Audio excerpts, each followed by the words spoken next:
में हमारा समाज इकट्ठा है। हम लोगों को भी एक बड़े पैमाने पर पूरे छत्तीसगढ़ के समाज को इस रायपुर के बाबा साहब अम्बेडकर की प्रतिमा के सामने उपस्थित होकर के एक अभियान चालू करना होगा, बौद्ध बनो अभियान चलाना होगा। ये देश का मूल निवासी समाज जो आज दबा कुचला है, SC ST OBC है, इन लोगों को यह पता नहीं है कि इनके पुरखे बौद्ध थे। इन लोगों को हमें अवगत कराने का काम करना होगा, तभी जो है बाबा साहब का सपनों का भारत, प्रबुद्ध भारत, बुद्धमय भारत बन पाएगा।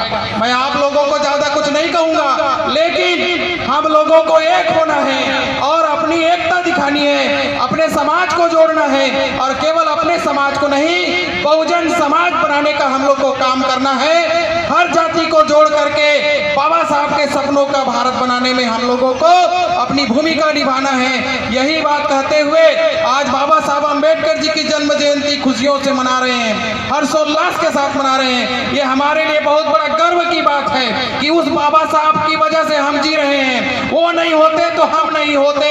आज जो भी कुछ हम हैं वो बाबा साहब अम्बेडकर की देन है। यदि कोई हमारा बाप है तो बाबा साहब अम्बेडकर है, इसलिए उनके पद चिन्हों पर चलने का हम लोगों को काम करना है। इस देश की मनुवादी जो सरकार है, यदि उन लोग बाबा साहब के संविधान के साथ छेड़खानी करते हैं तो पूरा समाज उनको उस कुर्सी से बेदखल करने का भी हिम्मत रखता है। इसके लिए हम लोगों को सचेत और जागरूक रह करके काम करना होगा।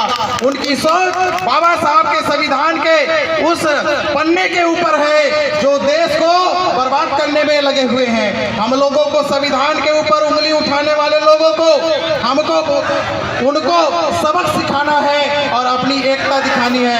इतना कह करके मैं आपसे दो शब्द कह करके अपनी बातों को विराम देना चाहूंगा कि कर सको तो अपनी वाणी में वो असर पैदा करो, रूह हवाओं का बदल दे, वो जिगर पैदा करो। अगर जीना है मान और सम्मान से तो घर घर में डॉक्टर अम्बेडकर पैदा करो, घर घर में डॉक्टर अम्बेडकर पैदा करो, घर घर में डॉक्टर बाबा साहब अम्बेडकर पैदा करो।